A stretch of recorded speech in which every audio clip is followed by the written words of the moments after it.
Keep yourself in the loop of everything football on the Golden State Media Concepts Football Podcast. The latest news on and off the field, be it college football, Big Ten, SEC, Big 12, Pac-12, ACC to the NFL. We've got you covered. Listen to the Golden State Media Concepts Football Podcast.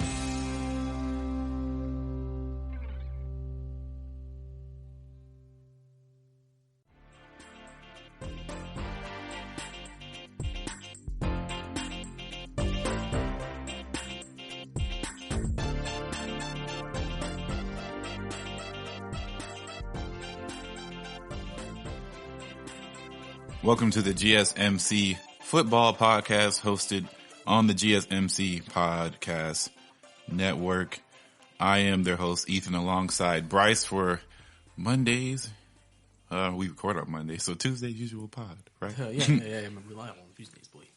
So, not too much has happened so far in the NFL as far as big news. It's just been a lot of, well, the Pro Bowl happened. Yeah, Pro Bowl happened. And now we're preparing for the Super Bowl, and also a lot of draft news as more kids are declaring, more guys are prepping. We had some Senior Bowl action, so we saw some bit of Justin Herbert and some Jalen Hurts, and saw a lot of those guys. And then some news coming out of the NFL has come about, and just general speculations as free agency will soon be upon us in about a week or so after the Super Bowl this Sunday. So first we're going to talk about some Pro Bowl antics from Pro Bowl conversations. Just the whole, how much the Pro Bowl has really become like this weird kind of version of the All-Star game for our All-Star weekend for the NBA, where they have like skills challenges and stuff like that.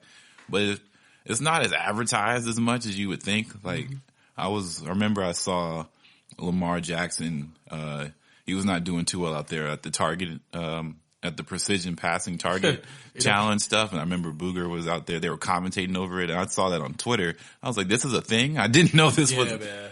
I'm not a big Pro Bowl watcher, so it just seemed like a waste of time. Yeah, the Pro Bowl is kind of, it's one of those things, since football's such a physical sport and it's an all-star game, you don't really want anybody getting hurt at a Pro Bowl.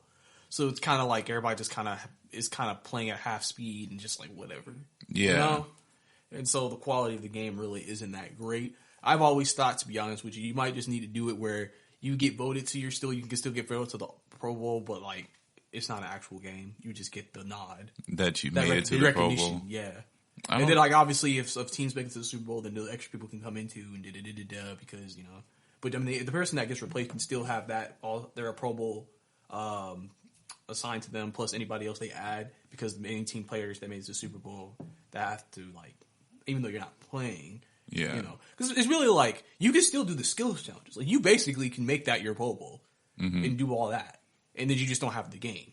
You know what I'm saying? So, because I mean that's probably more entertaining than the actual game itself. Like some people may think, why do you think with the All-Star break for basketball, where the dunk and 3-point and like all that is like more exciting to people than the actual All-Star game, just depending on what happens. Because the All-Star game, nobody plays defense. It's just an offensive show, which is exciting.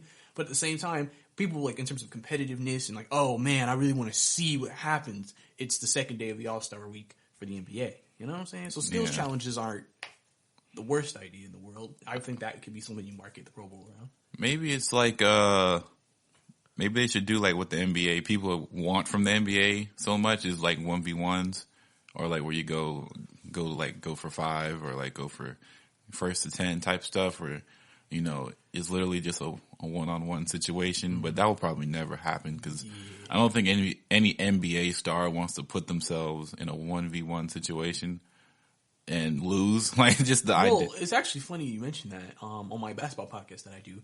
A couple of weeks ago, I had talked about how Damian Lillard thinks there should be a 1-on-1v1, and they play for money. So players put money up against each other and play against each other 1-on-1 during All-Star break.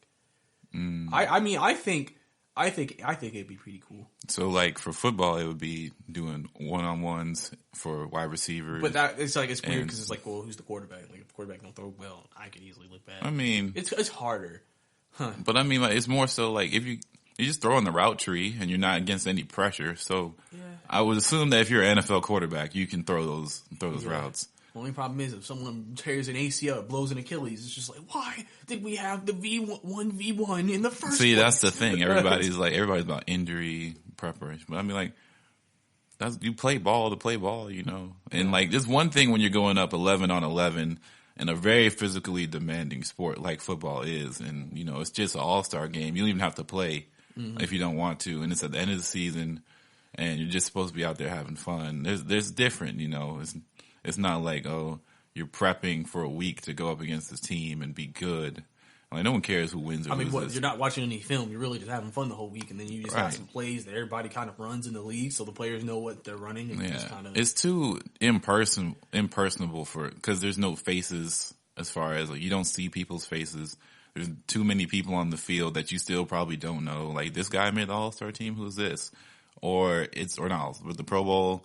And, you know, you see guys that there's star potential in the Pro Bowl and football. There's stars in football, but comparative to other sports like baseball where they have the All-Star game, and even baseball, they have their own rule where in the All-Star game, it dictates home field, right? Oh, they used to. It used to. They changed that it. rule. So it's like kind of like, what if a 100-win Yankees team goes against 80-win Braves team, and then the Braves still get home field just because they won the All-Star. You know, that was kind of like weird for a lot of people.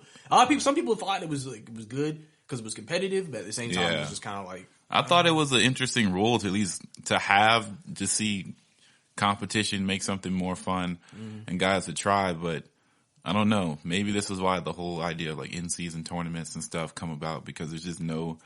People want to see people compete, and they want to see the best against the best, and sometimes that doesn't always happen on an every game basis. And for football, it's a bit like no one cares who wins or loses in the Pro Bowl. It doesn't affect it. I mean, that's what they're gonna say. Oh, whoever wins gets $1 million bonus to everybody's check. I mean, I guess everybody's gonna play a little harder for that. But even then, so it's more like at the end of the day, they understand that this game you don't get to play it for a long time. And you kind of have to reserve and keep your body in the best shape possible. And trying to go all out for a Pro Bowl isn't something that the general NFL player is probably going to do, right? So yeah, they're not.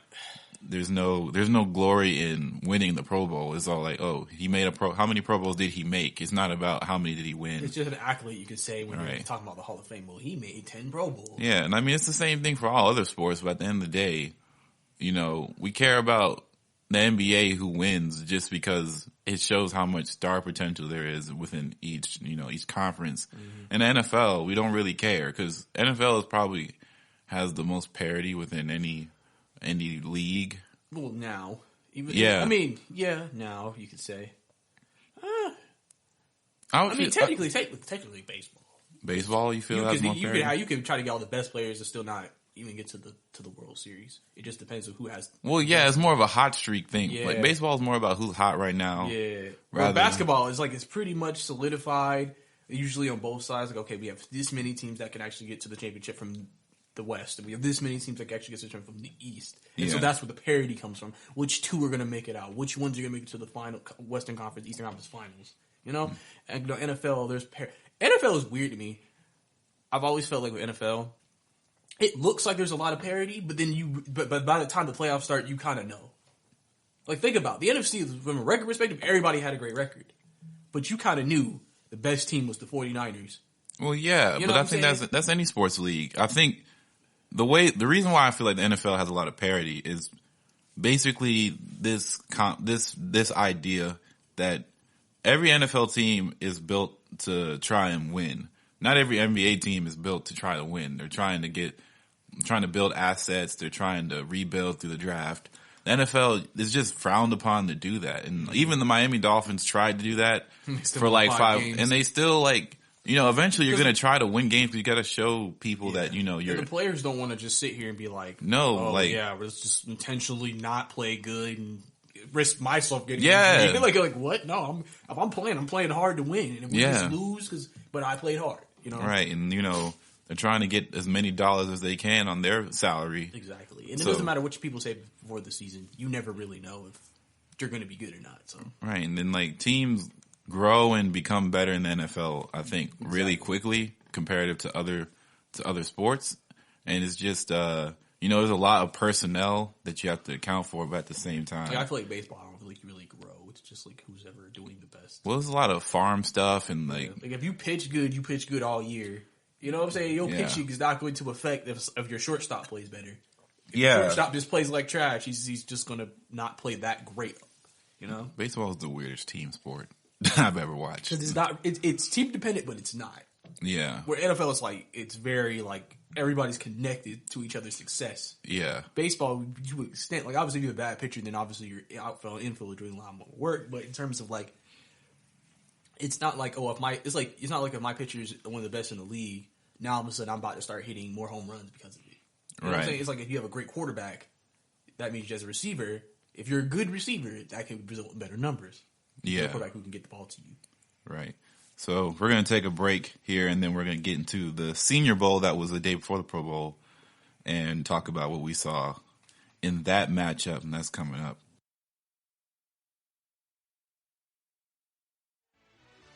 Are you looking for help for your fantasy football team? Check out the GSMC Fantasy Football Podcast. Get today's best advice on who to start, who to sit, even who you should draft. From sleeper picks to red-hot lineups, they got it all covered for you. That's gsmcpodcast.com/fantasy-football-podcast. We'll cover traditional leagues, dynasty, PPR, even IDP leagues. When you need fantasy help, there's just one show to hit up. Don't forget to like them on Facebook and follow them on Twitter. Visit gsmcpodcast.com for more info.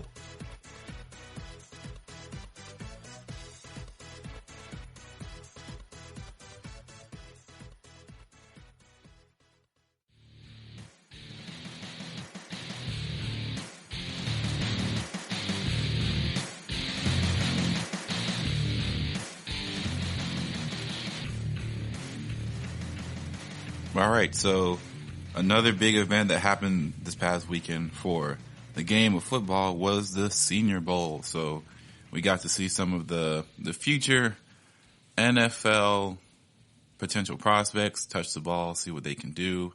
And we saw some interesting stuff coming out of a few different quarterbacks.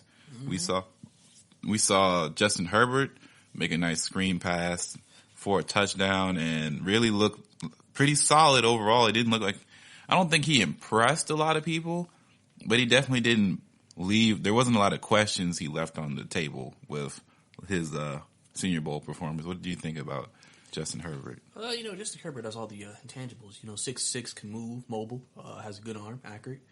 And I think, this is why this week, since he was the highest rated quarterback, at this game, all he really need to do is just solidify himself. It's one of those things with these types of games to solidify yourself. Now, we'll see if he's going to be at the Combine later in February, but he's just trying to make sure he keeps himself as the top number 3 quarterback, because after Tua and Burrow, he'll be the hot man to be taken off the board. So it was just important for him to make sure he has a good performance out there. Also, Jalen Hurts, too, They said Jalen Hurts actually struggled all week at practice, missing a couple of throws, had some accuracy issues. But in the game, he played pretty decent.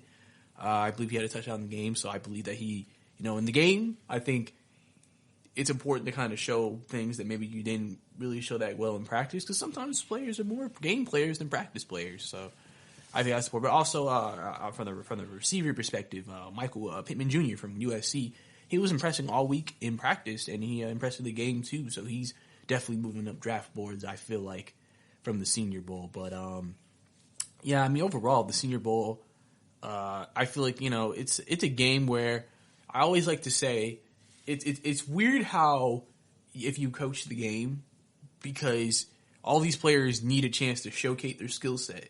And so you have to call plays accordingly to okay, well, we don't want to pass the ball all the time, because unless the running back's going to catch everything, they're not going to be able to showcase their running ability. But we don't want to run the ball all the time, because these quarterbacks need a chance to throw, because you're rotating 3-4 players at every position in the game. So it's a little difficult to, kind of have a game plan, I guess, so to say. Your game plan is just to make sure everybody has a chance to shine. Right.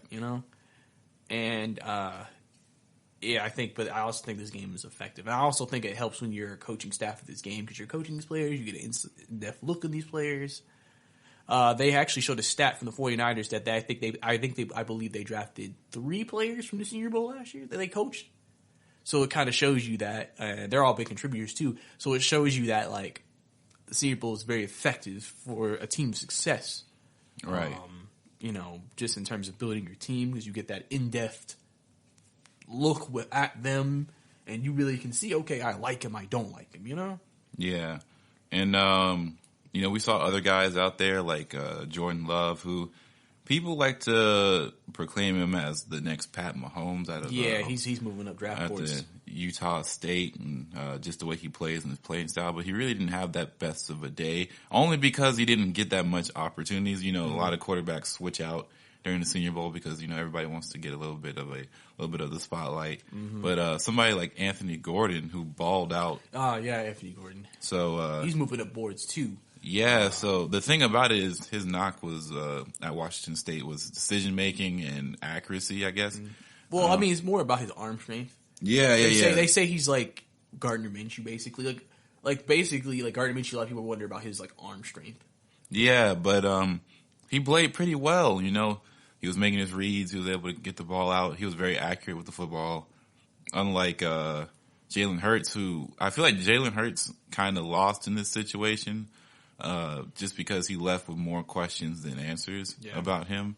Because we all know athletically he's really gifted. He can get out there. He can run.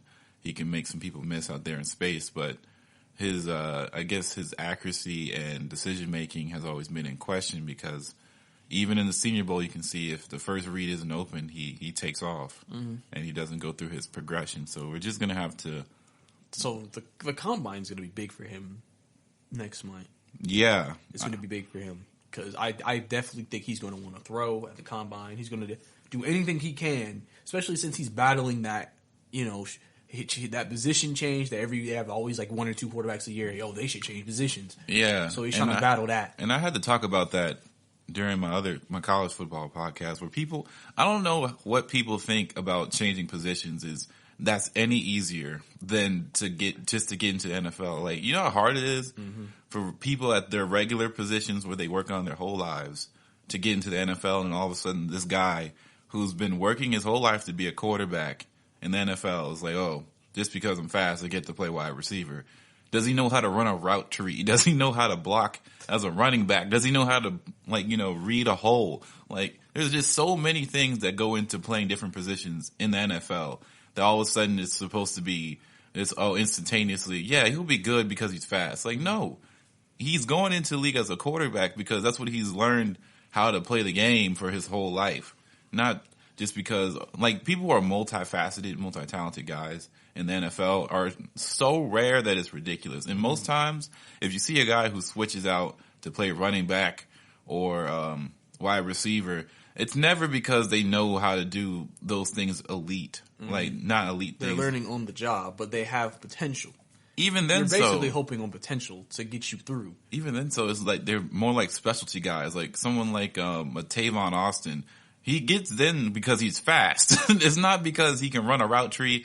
Everybody knows when Tavon's in the game and he's in the backfield or he's out ride, he's going deep. There is no he's running a 10-yard out. He's not running a 10-yard in or curl or like a comeback route. He's running straight. Mm-hmm.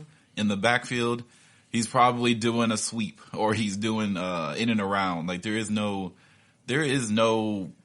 skill level to being good at multiple positions in football. It's too hard.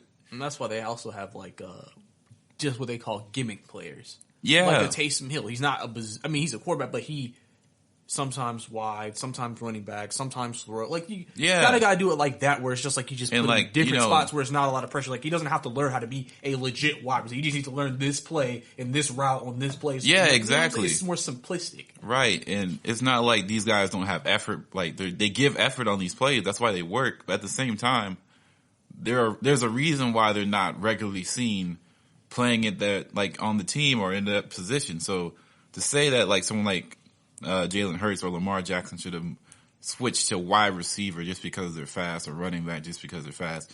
It's weird. It's weird and really just backwards thinking. And sometimes it is, like, think about it. Like, look, let's say, like, he could have been, like, a 4th-round pick as a quarterback. Well, if he switched positions, what would his selection be then? Would he drop in the draft? Yeah. Like, think about Greg Ward Jr. for the Philadelphia Eagles. You know, he was a quarterback at Houston. I believe he went undrafted, and then he went to the I think it was AAF, the league that was like that little league we had for like a couple of weeks last year. Yeah. And by that time, he switched to wide receiver. Mm-hmm. So luckily, he had a league that he could practice his craft in and become a decent wide receiver. But you know what I'm saying? It's like if the injuries never happened, he may have never even touched the field. We wouldn't even know if he was able to actually work at wide receiver. Right. That's why he was on the practice squad. Give him time to learn it, get better at it, not put pressure on him because he's just, you know what I'm saying? Practice squad is like developmental, like true developmental guys. And it's a different level of physicality you have to have for certain positions. Like, you can't just be a quarterback and all of a sudden switch to running back and think that's just going to work in a flash. Running backs take so much physical punishment between blocking, running up the gut within 340-pound guys every play. And think about it from a quarterback perspective. If he's getting hurt from playing quarterback, because we feel like quarterbacks are fragile, if he switched to running back, is he supposed to be non-fragile now? Yeah, it's backwards thinking. But we're going to take a break, and then coming up out of the break, we're going to talk about the Chargers moving on from Phillip Rivers and what they are going to do with their own quarterback situation. That'll be coming up. Check out the show that's built on the MMA. From the UFC to extreme cage fighting, they got the fights covered. Check out the GSMC MMA podcast. Get the latest news on past or upcoming fights. Join us as we talk to and about some of the biggest names in the MMA, past, present, and future. When it's the fight game, there's just one show to check out. GSMCpodcast.com/MMA-podcast. Don't forget to like them on Facebook and follow them on Twitter. Visit GSMCpodcast.com for more info.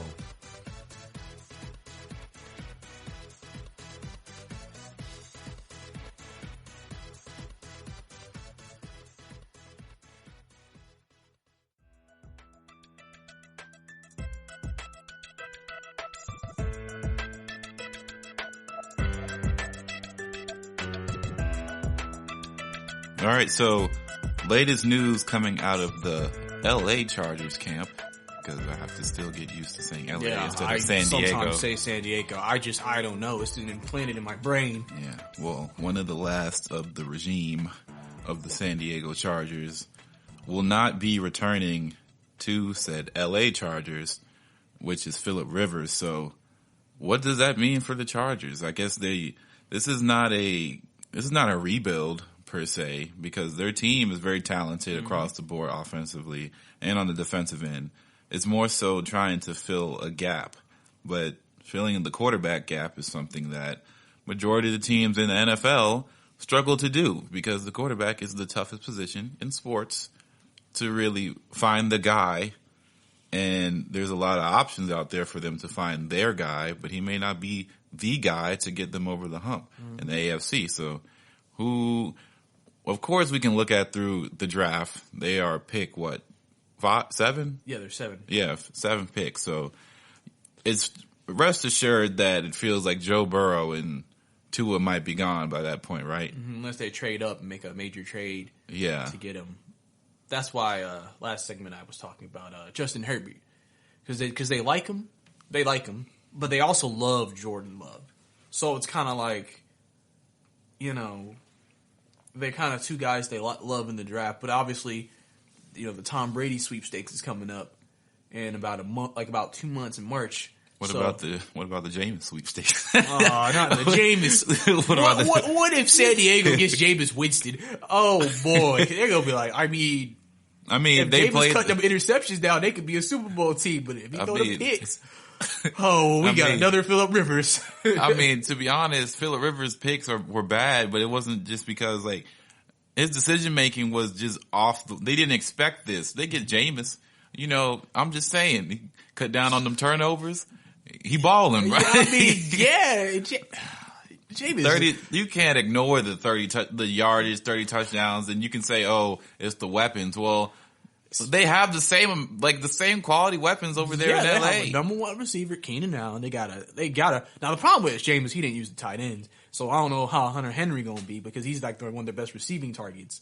Mike Williams is a great number 2, and they have running backs that can also catch out of the backfield. So, I mean, listen, if they pick up Jameis, that's more of a we exhausted all of our options, and we didn't even like the rookie quarterbacks. Yeah, I'm sure they go with a rookie before they go with Jameis. What about not Marcus Mariota, even though he's also a guy coming up in free agency, but Tannehill. What do you think about because everything doesn't have to be answered in the draft. So say perfect scenario, right? They bring in one of these guys for a bridge year, right? They don't feel like this is their time to make the run. This is their time to stockpile other assets, and they will get a bridge quarterback or maybe a bridge water. But they get Teddy, and then they trade down in the draft, right, for Jordan Love and let Jordan Love develop just like how Pat Mahomes had to develop for a year. I mean, I'm just saying. They're saying if Alex Smith get back, I'll do it. I'll get Alex Smith for a year. I mean, he's showed he can win with talent. He just can't get you to the Super Bowl, but he can win with it. I mean, who says they need to win right now? I mean, the thing is they have talent, so you probably are like, we got to win right now. But everybody besides, everybody's pretty much under contract besides Melvin Gordon, and obviously we don't know if he's coming back. I mean, do they need Melvin Gordon? If they get a rookie, I think Melvin will come back potentially. I honestly feel because if they have to pay the quarterback a lot of money, then I don't think they'll have enough money left over for Melvin. If they were not able to land a quarterback that they liked in they draft, even though it's a top 10 pick and they're still paying a decent amount, it's not going to be as bad, which will give you a chance. But obviously that's a decision that would have to be made quickly because obviously Melvin Gordon is a free agent and that's before the draft. So teams are going to want Melvin. And so you got to think, okay, well, what is Melvin getting offered? I mean, I think it really depends on what happens with a lot of other running backs that are up for contract. So the Kamara contract, who else? I can't remember off the top of my head. I don't think there's that many running backs up for contracts, but whoever was in that draft class, because I know the Saints that was the supreme draft class where they had Ramczyk, Kamara, and Marcus Lattimore all at the same time. So that's why I remember that off the top of my head. But there's just a lot of running backs. There's going to be a running back precedent set now because I think Zeke's reset the market. However, I don't think anybody else wants to pay a running back what they paid Zeke because it didn't come to what they needed Zeke to be at, I guess. And then you can't really say it's Zeke's fault. Well, maybe you can because he came out unprepared. He was out of shape when he came back. Beach boy, wait for that new deal. Yeah, and of course, there was the guys who came from the Jets. Le'Veon Bell? Yeah, so Le'Veon, of course. Yeah, he could get traded. Yeah. Or get cut. Because Adam Gase does not want him on the team. This is just a weird situation over there. Yeah, it is. I mean, you could look at it like this. If the Chargers wanted to get a new running back, if Melvin gets paid more than Le'Veon, then you may look at Le'Veon's deal and well, that's not a bad contract compared to what Melvin got. So we're technically going to be, listen, we may feel like we're getting just as good, if not a better running back around the same value. I mean, yeah, but then also you got to look at it like this. You already have Austin Eckler, and then there's a guy behind Austin Eckler who is okay at times too.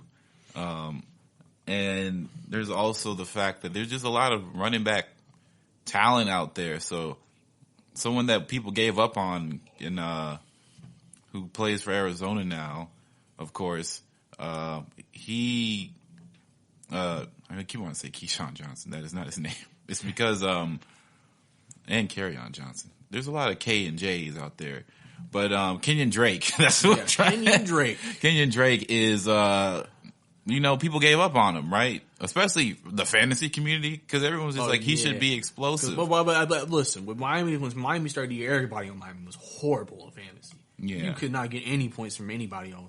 Literally, I remember the fantasy advice I gave was if you're playing Miami, play whoever, don't matter if they're second, play them. There's a very good chance they'll have a good week. So when you saw Kenyon Drake do what he did with Arizona, it was like their MVP. He changed that whole offense. He changed his whole career trajectory. And now he's up for a payday that I don't know what he's going to get, but I'm sure he's going to sit here and wait and see what these other guys are going to go get. Mm-hmm. And that's just going to be a different... well, if that's the case, he'll probably wait another year. You think so? Yeah, because, I mean, you did half of a year, and we don't want to give you, like, Zeke money after, like, 6 games. Oh, well, yeah, of course. So as an organization, I think it's like, if Kenyon comes out next year and does what he did to end the season, they're like, okay, yeah, we got to give him big money. Yeah. I mean, remember, you even still got Devontae Freeman that might be on the market if the San Diego wanted to go there. Yeah, but I think most people have realized that Devontae Freeman was not worth the contract that he got originally. Yeah, I mean, it's like he's a good back. It's just, I mean, he's basically Austin Eckler. So you're just getting the same running backs, except one's more injury prone. Yeah, but besides just that whole running back situation, because this is more about their filling the void of their quarterback. If you bring Jameis in for a bridge year, I mean, they wouldn't pay Jameis for 1 year though. The only reason why I wouldn't do Jameis is just like the pressure of like the rookie starting because like Jameis is gonna have that game. Yeah, like about 5 picks. Yeah, it's just like. I feel like this is the chance for someone like a Mariota to make his case. To try to redeem himself? Yeah, this might be a redemption year attempt for Mariota to go over there and try and win something and then, retool his career for more of a longevity and not be kind of in that backup role. Mm-hmm. And if not, they're just going to probably take Herbert or trade up for it. You don't think that Tom Brady's going to go to San Diego? No. Not San Diego, LA. No. Tom Brady is not leaving. You think so? Like this solidified? Yeah, even if he says that he wants to keep playing, I just don't see that working out. I just feel like there's a lot of factors involved with him still playing, and it has to be in a New England uniform. I don't think he wants to mess up his legacy of going somewhere else. Mm-hmm. I think this is more just posturing for them to pay him and for him to keep playing. But then it's just like, it's interesting because you've seen what your team was this past year, and if you get paid the money you want and they don't upgrade the weapons because they don't have the money, it's kind of like you're right back where we started last year, and it's just like, dang, should I have left and did something new? Mm. And some people are even still wondering what would Bill Belichick do if they bring him back? Probably leave. Because if he leaves, I mean that would be unprecedented if he left. Your head coach just leaves, and now it's like all after the fact. You got draft coming up, all this stuff. And now he's gone. It definitely would be a juicy story. Josh McDaniels probably become the head coach. They'll probably promote him the head coach because it's like... And watch the downfall of the Patriots crumble beneath them. I mean... It would be the differential force because everybody knows that team moves and shakes because of Bill Belichick. So we'll just have to wait and see. But we're going to take another break and then we're going to get into some general NFL news, so some hirings, some guys going to different directions. The Browns are retooling their whole front office. We're going to get into that coming up. Check out the show built around the women of MMA. From the UFC to the extreme cage fighting, we got the fights covered. Listen. It's the Golden State Media Concepts Women's MMA Podcast. The latest news of upcoming fights, discussions of previous matches. Join us as we talk to and about the biggest names in women's mixed martial arts. Past, present, and future. When it's the women's fight game, you know where to listen to. The Golden State Media Concepts Women's MMA Podcast.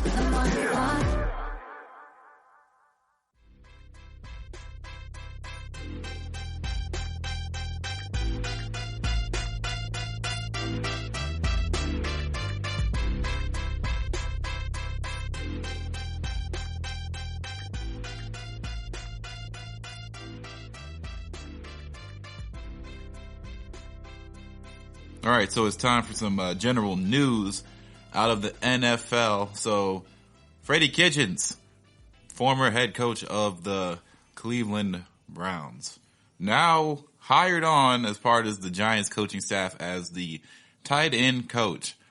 Have you ever seen such a fall from grace? I mean, listen, he was a position coach beforehand. Then he got promoted to OC, then head coach, and all in a year. Then he gets fired after a year as a head coach full time. Now he's back to a position coach. Now usually head coaches you would want to get a coordinator job. Mm-hmm. But remember, he was only a coordinator for half a season in terms of just full only offensive coordinator duties. Then he became a head coach and office coordinator. Right. So I think that he has to just work his way back up. I mean, he's still young. Listen, it's possible he could get another chance one day. You know, if he works his butt off and he makes improvements, I mean, this is a learning experience for him. You can give coaches a second chance and they'll do better the second time. He just wasn't ready for it because he never had the experience for it. They rushed him into the role too quickly. So I feel like, you know, with Freddie Kitchens, I think this is good that he can be a tight end coach. He can focus and then get more experience in coaching under his belt. Take notes from who he's, you know, being around, surrounded by. And then perhaps maybe gets promoted to offensive coordinator again. And then maybe has a couple years doing that. And then if he feels ready, then try to maybe make himself a hot name in the head coaching ranks in a few years. You know, it's a process. You never just want to shove someone right into a role. It's like if someone just graduated, like a college graduate coach, and they were like, yeah, we want you to be the head coach of the Alabama Crimson Tide. Well, this man has no experience. Now, obviously, that's college, and that's different than his recruiting, but you know, you got to make sure the person is ready for these type of roles. You don't want to just thrust somebody who's not ready in these roles. Because the problem is you'll see someone play halfway decent and then tell them, well, yeah, well, the last half of the season he played well, so let's make him the guy. And it's just like, well, it's a little different when the responsibility isn't as big. And it's like, I feel like being an intern coach, you're kind of just taking whatever the last coach did and just kind of making adjustments to it. And then when you're the full head coach, you're kind of implement your culture, your plan. Yeah. And then that plan doesn't work with the team necessarily. And then you just kind of go from there. Because I always feel like as a coach, if the team's struggling or the team is not good, as a coach, you see the players and you're like, if we just did this, I think we better. If they use him better like this. Because sometimes the people ahead of you don't. Like, if you're a position coach, you just focus on your tight ends. You make sure the tight ends are utilized to the best of their abilities. But you may sit here and like, man, the receivers could do this, or the running backs should really be used like that. And so then when you become an offense coordinator, that's when you now take that knowledge you've learned, and then when you have a certain group of talent, you kind of know how to use them better. Right. And you know how to coach them better, which is important for the long term. So it really, it happened, I just think this is just a way for him to get back into the league and stay in the league and just, move up from there, Yeah. So speaking of the Cleveland Browns, the Browns hire the youngest GM in NFL history, which is pretty interesting to say. Like, the Browns have hired a bunch of guys from these Ivy League schools in recent times. So they got 2 guys from Harvard and 1 guy from Penn State. It's just weird they're moving in a general direction of youth in the front office, and they're trying to get smart guys in. I believe either it's the GM or somebody else is one of the lead guys in these advanced analytics stuff like that. I mean, 'cause I remember a couple of years ago they really basically hired a baseball staff. Yeah, to do analytics for them, so they can figure out how to build the team.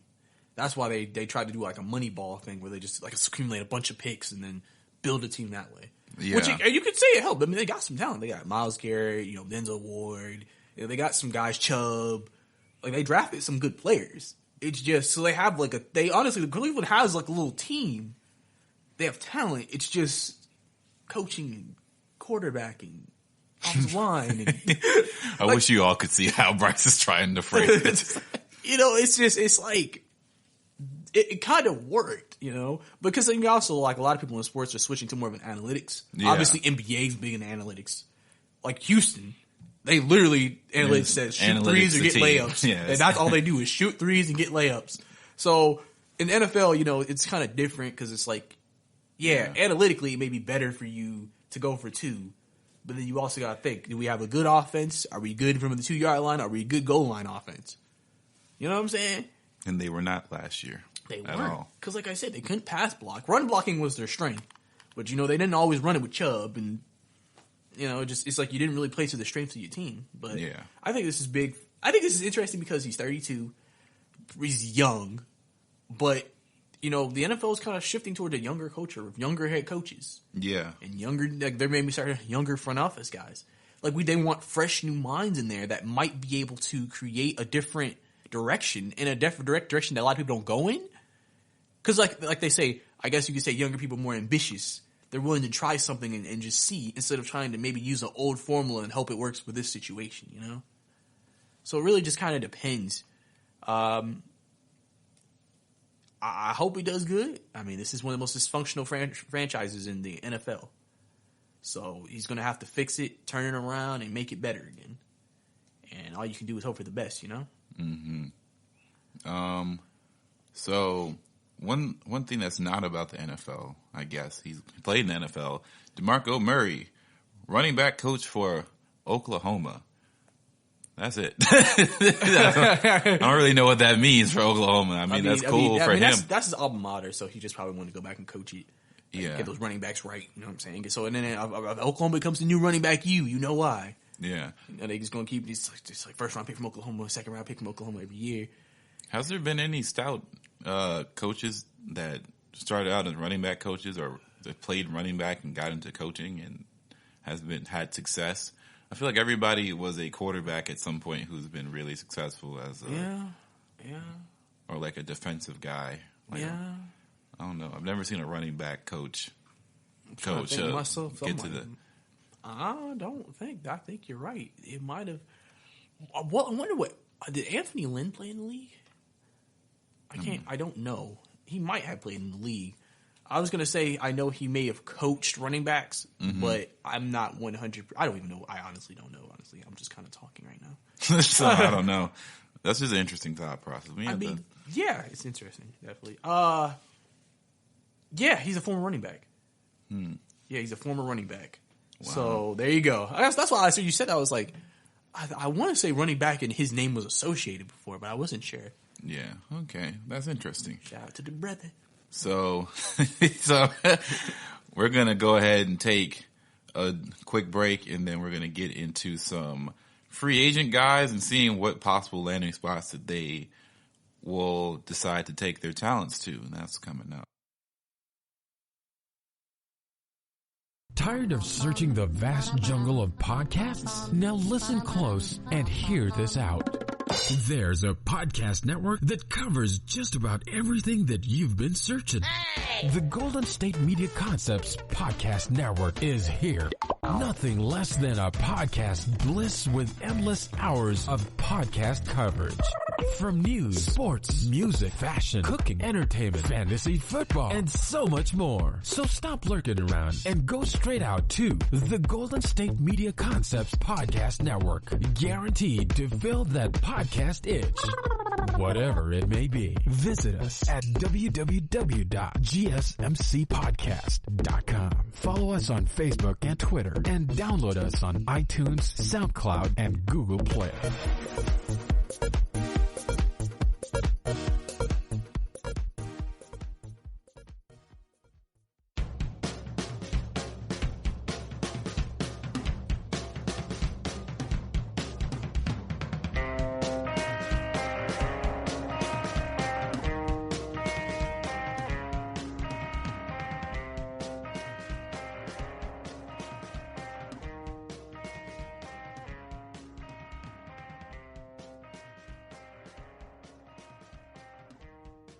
So as free agency is going to approach us in the near future, let's take a look at some of these guys who have some big decisions to make and some meetings to have and some dinners to eat and some not paying for any of those things. So because it's all about recruiting people in and stuff like that. So AJ Green, now his situation is a bit interesting, right? So he didn't play at all last season.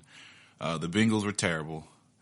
They were not very good, and all of a sudden now they have this hope of the new shining star. Potentially, they could still not draft him, but the idea is that the Bengals will be taking Joe Burrow, number 1 overall, right? So for AJ Green, he's a guy who is not young anymore. He's kind of still... Yeah. He's still in his prime, but... End of it, though, because he's 32. He's near the end of his prime, and he could still be a really, really good, productive wide receiver.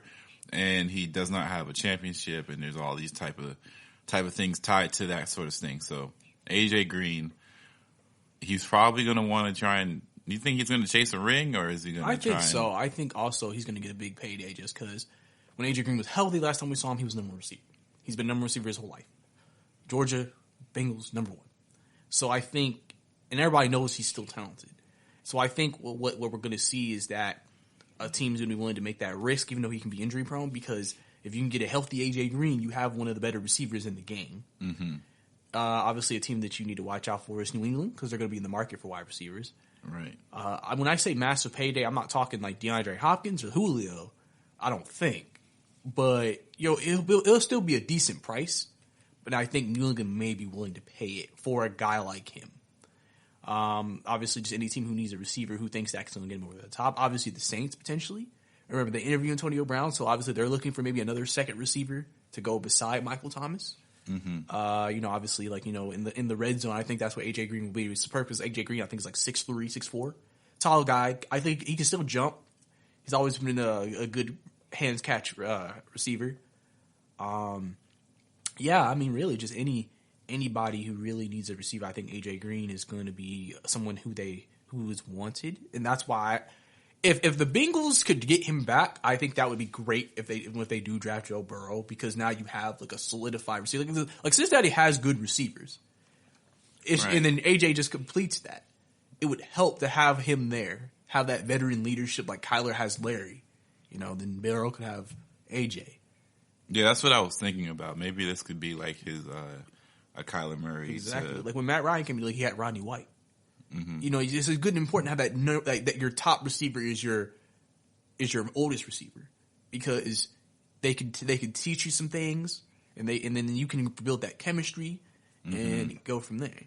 And it's really tough to go from AJ Green to a Tyler Boyd, even though Tyler Boyd is a pretty solid player. Mm-hmm. It's just a different level of talent and route running ability and stuff like that. So for someone like Joe Burrow, of course, potential draft pick. We don't know if he's going to be there or not. Mm-hmm. But thinking that he's going to be there, or whoever's going to be there for quarterback in general, you want someone like AJ Green on your side to be able to get up there and get a football for you, because sometimes it's hard to be accurate in the NFL and it's hard to be as precise. So sometimes you just have to let your wide receiver get a ball for you, and he's one of the best to do that in the league.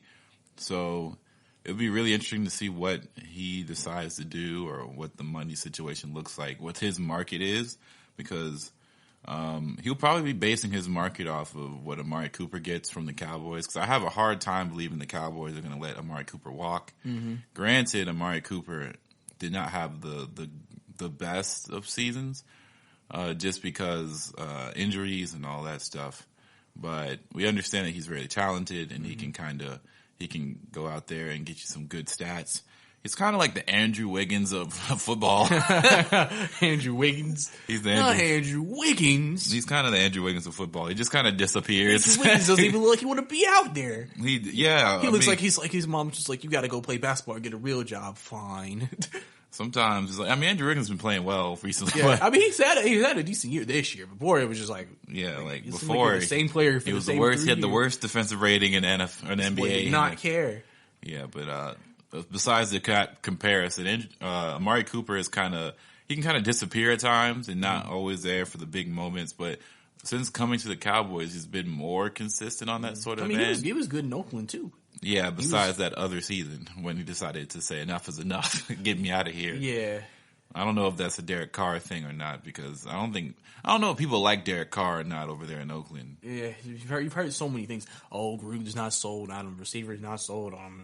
Antonio Brown talks smack about him. It's like, did Derek Carr do something to somebody that we don't know about? Or do we take Antonio Brown's criticisms into account anymore?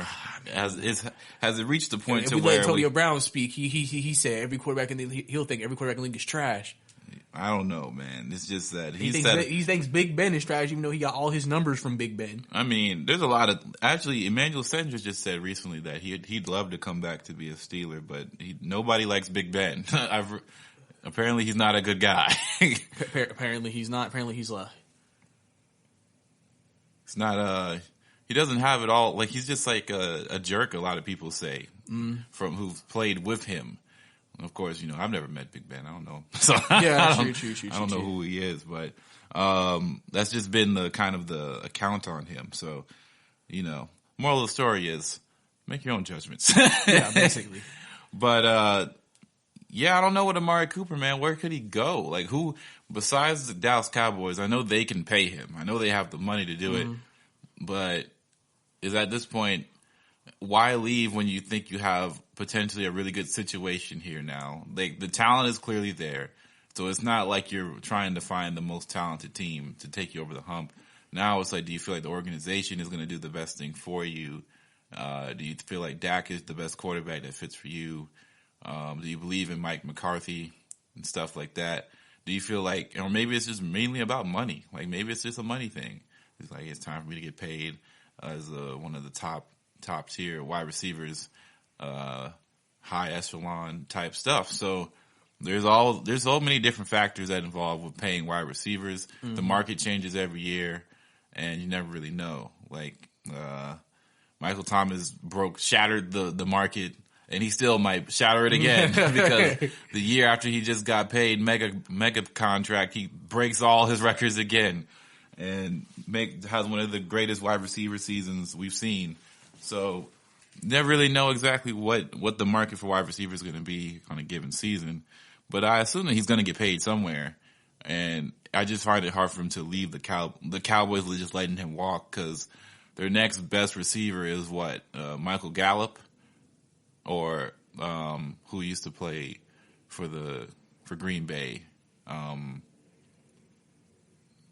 I can't really remember off the top of my head. I know he didn't play much. He was kind of hurt in and out.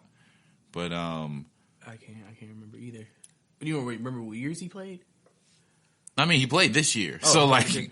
He just was not. He was just not all the way healthy all the time. So, besides that, though, they don't have a big amount of receivers that were really big threats or healthy enough to be a threat. Because Michael Gallup was in and out of the lineup. Randall Cobb, that's who it was. Okay. So yeah, Randall Cobb, he was in and out of the lineup, and Amari Cooper was in and out of the lineup. So we don't really know exactly where the talent was. And then of course, they have Tavon Austin, and we just finished talking about how he's he's a gadget receiver. Yeah, he's not a consistent wide receiver.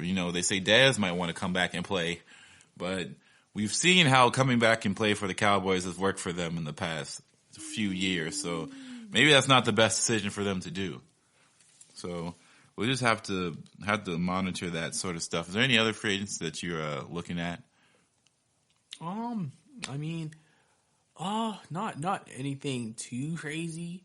I think it'll be interesting to see what happens with Broncos and Chris Harris Jr. He's an older corner, but he's still one of the premier nickel corners in the game.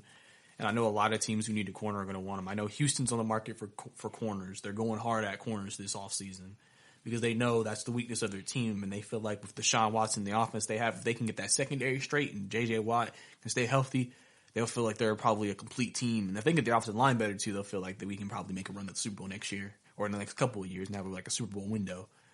Because obviously, it's very important to have corners nowadays since it's a passing league. If you don't have the back end ready, I mean, obviously if the pass rusher helps, but you got to have a good back end too that can go against these receivers. You got to have a good system in place and make sure everybody who plays in that secondary can fit what you want to do to be able to shut down passing attacks around the league and, make things happen, Yeah. So we're going to take a final break, and then we're going to get into, I guess, my Super Bowl prediction and just talk about how we feel the Super Bowl is going to go.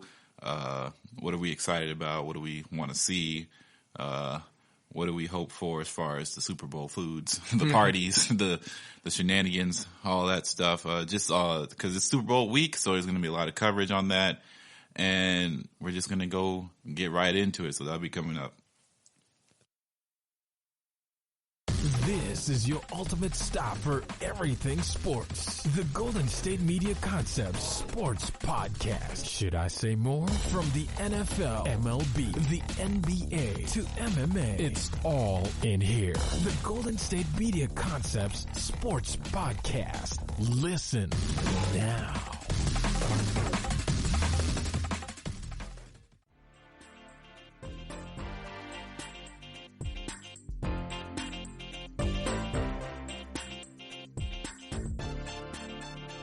So we are 6 games away from the big game, the biggest game, the largest game for the NFL season, the Super Bowl, the Big Bowl, the granddaddy of them all, not the Rose Bowl, but he is the big granddaddy of games in the NFL. So we're about to get there, and it's the Chiefs and the 49ers. They're going to go head to head and see who comes out on top. So I've had a lot of time to think about this. I think the Chiefs are going to win the Super Bowl, and here is why, right? There is not a defense, I believe, on the planet that can contain as much offensive firepower that the Chiefs have. And I don't believe that the 49ers have an offense good enough, or they play offense good enough, consistently enough, to always consistently keep up with the onslaught that the Chiefs potentially could have. We know about the 49ers' outstanding defense, and they've gotten better as the playoffs have gone on because they got healthy and things have looked better for them. But their offense has just been running the football. And granted, it's worked, and the Chiefs are not the best run defense out there, but they have improved, and they've showed that, eventually you're going to have to make a throw on them. And if you can't make a throw on the Chiefs defense, give the ball back to Mahomes. And Mahomes has looked like an MVP again in recent time after the past few weeks, after dealing with injuries. And at the end of the day, I don't care what anybody says, speed kills. And the Chiefs are the fastest offense in the league, bar none.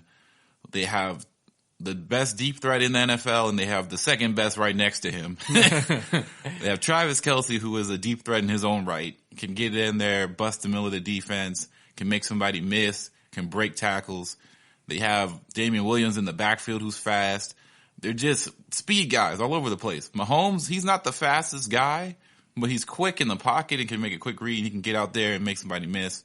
And, that team, the way they run offense is unlike any other team in the football, like just National Football League, really. It kind of makes you feel like it's the Houston Rockets, but not as analytically driven. It just seems like they're just ramped up on offense 10 times, like all time, like unleashing stuff. Like what they did in the playoffs these past 2 games, unreal. They were down 24, and then this is like before the half. They were down 24, right, in the first quarter. They dropped 52 after that. Mm-hmm. The next game, it was 17 to what, 3 or 10? It was 7. Oh, it was initially 17-7. Yeah, 17-7. And then they turn around and drop, 35 to seal the game? Mm-hmm. This is an offensive juggernaut team versus a team defense that has showed that they can also be a juggernaut in their own right? So 49ers kind of embarrassed the Minnesota Vikings. They definitely told Green Bay they weren't good enough. They're like, this is not enough to beat us. Aaron Jones is not enough. So it's just going to be one of those guys. It wouldn't be one of those games where you see the air raid offensive attack versus the traditional old school run the football and control the clock type of offense, and their defense will win them the game sort of game. And I think I'm taking the high powered offense in this one. Generally, I like good defenses. I like defensive teams, but I think the scoring capability of Patrick Mahomes and that offense, I think it's time. And I also think Andy Reid is not going to let this one slip again. I think this is Andy Reid's time to cement himself as one of the best coaches to ever play the game and one of the best offensive minds ever, and a guy who has reinvented himself and his legacy year after year after year. And I think it's time now for him to really cement this for himself. Yeah, definitely. Now, one thing about that argument, though, is that there is a formula to beating high-powered teams, which is running the ball, which the 49ers can do very well, and pass rushing, which they can do very well.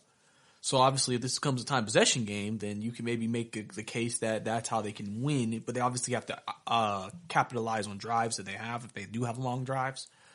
It's kind of they're going to have to kind of do what the Colts did to the Chiefs early this year, when the Chiefs, I think, only scored like 13 points. Mm-hmm. You have to basically suffocate Patrick Mahomes, and you got to run the ball. Because that's really all they did. They just ran the ball against Kansas City and suffocated Patrick Mahomes when he was on the field. And they have the ability to do that. Because they do have the running backs to do that. Right. And the thing about the 49ers is that they've played in all types of games, close games, high-scoring, defensive. So they've played in every type of game you can think of. And if Kyle Shanahan needs to open up the playbook, I think he can. Mm-hmm. I think he trusts – because, I mean, it's the Super Bowl. It's one of those things that we just got to let it go. Right. You can't really be conservative because I don't want to sit here – you can't say you learned from your 28-3 loss where you conservative in the second half with the Falcons and then be conservative with the team now. Yeah. You got to let it go and just like, listen. Even though we may not think Kansas City's defense from regular season ranks aren't that good, they have very much improved, and they've shown it. That's the only thing that people get confused by. You know, I'll see people on Twitter talking about, oh, well, they ranked 26 in the regular season in rushing defense. I'm like, well, they could have ranked the top 10 the last 5 games. And if that's the running defense you're getting, that's a pretty good running defense, not that 26 running defense. Yeah. So I just think that it's going to be one of those things. Kansas City, I think, knows that. I think the plan obviously is Kansas City knows we want Jimmy to throw. We're gonna load up the box and we want him to throw on us. Because they're gonna like if you beat us with Deebo Samuel and Emmanuel Sanders, we can accept that. Because they're gonna probably have Tyrann Mathieu on George Kittle. That's what I think they're gonna probably do. Put their best secondary guy on their best player on the receiving side of the ball for the 49ers. But defensively, I think this is going to be important for them to make sure the offensive line probably has one of their best games of the year because they're going to be playing against one of the most fierce defensive lines they've played all year. Right. You know, because they're not slouches out there. You know, Bosa and Ford and, you know, Armstead and Solomon Thomas. And just they have a lot of guys. And, you know, it's going to be interesting to me because they obviously have that system where they play corners, play so So Richard Sherman's going to play whoever. Yeah. So it may be Hill one play. Or it'll be Sammy Watkins another play, or it'll be... I forgot about Sammy Watkins, another weapon. Yeah, exactly. Or they may play Hardman another play. So it really just depends. You know, I think this is going to be a real test for the San Francisco secondary. You know, so... But I think Quan Alexander is going to be on Travis Kelce. So in terms of matchups, there's a lot of matchups there that is just like, okay... You got your best players against your best players. Mm-hmm. And we're just going to see who makes the most plays at the end of the day. To me, I think it just depends on who makes the most plays because at the end of the day, I mean, you feel like if it's high scoring, Kansas City's going to win. But if they can keep it to like 25 and below, I feel better about 49ers winning that game. Okay. If they keep it down to 25 and below, I think because that you can limit them to like, you know, a couple of touchdowns, 3 touchdowns. Because I think San Francisco can put some points up against Kansas City. It's just you don't want Kansas City scoring on every possession, though. Well, I don't think that running back Mostert is going to go out there and drop 240 again. I don't think they're going to do that. I mean, luckily for them, they have 3. So whoever has the hot hand that game, really. Yeah, but I still don't think they're going to go out there and gash them like they did Green Bay. I mean, I don't think anybody thinks that. I mean, Green Bay's just. All right, so real quick, Super Bowl food of choice for that day. What are you gonna stockpile in the house? I mean, I'll have to see. I might just get wings, to be honest with you. I'm always thinking this. Yeah, I mean, I'm thinking wings. Maybe just go get some wings. I gotta find a good wing place. Just go get me about a good 20 piece. The American Deli down the road has not been. It's not up to par anymore. No, not the American Deli. Shout out to the American Deli. Do I got to go to Wingstop, bruh? No. Shout out to Rick Ross, but we can't do Wingstop today. I guess we got to go to the OG Hotland and Wings then. Maybe. It's been there forever. But that's going to do it for the GMC fantasy. Not fantasy. The GSMC football podcast. I'd like you all to rate and review us, 5 stars on any platform you choose to embark and listen to me and Brice on a weekly basis. And don't forget to follow us on all our social media. So that's our Twitter, our Facebook, and our Instagrams. I encourage you all to have a wonderful day and, watch football. Enjoy the Super Bowl. We'll be back next Monday to recap all of that. And stay tuned to all other GSMC podcasts. You know, Brice does his basketball. Mm-hmm. I do fantasy on Fridays and do college football on Mondays. So for all our GSMC family, it's been Ethan for Brice. Thank you for listening. You've been listening to the Golden State Media Concepts Football Podcast, part of the Golden State Media Concepts Podcast Network. You can find this show and others like it at www.gsmcpodcast.com. Download our podcast on iTunes, Stitcher, SoundCloud, and Google Play. Just type in GSMC to find all the shows from the Golden State Media Concepts Podcast Network, from movies to music, from sports to entertainment, and even weird news. You can also follow us on Twitter and on Facebook. Thank you, and we hope you have enjoyed today's program.